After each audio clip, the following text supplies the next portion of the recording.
Dans cette vidéo, on va calculer l'intégrale suivante. Pour calculer cette intégrale, on va déterminer le primitif de e à la puissance x sur e à la puissance x plus 1 t de x.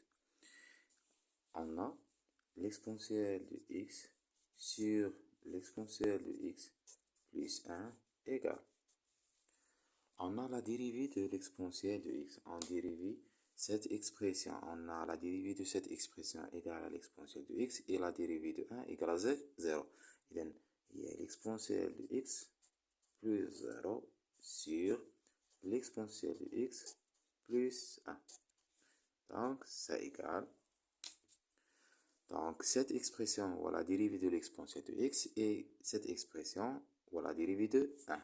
Donc, ça égale, il y a l'exponentielle de x plus 1 prime sur l'exponentielle de x plus 1.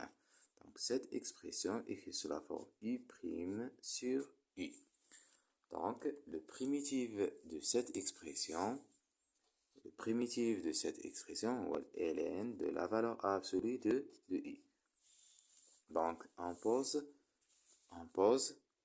cette expression f de x. Donc, 40x, ça égale ln de la valeur absolue de e à la puissance x plus 1 constante. La valeur a absolue.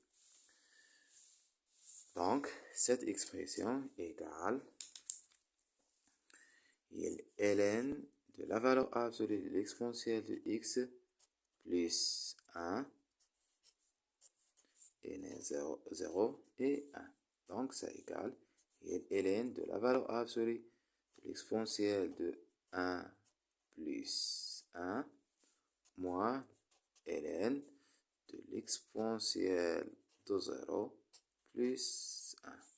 Donc, cette expression égale ln de la valeur absolue de e plus 1 moins ln l'exponentielle de 0 égale à 1 plus 1. Donc, ça égale ln comme e plus 1 positif, donc ça égale ln de e plus 1 moins ln. Donc, on a 1 plus 1 égale à 2. La valeur absolue de 2 égale à 2. Donc, cette expression, donc l'intégrale égale à cette expression ou bien égale ln de e plus 1 divisé par 2. On utilise la relation suivante. Ln de a moins ln de b, ça égale ln de a sur b.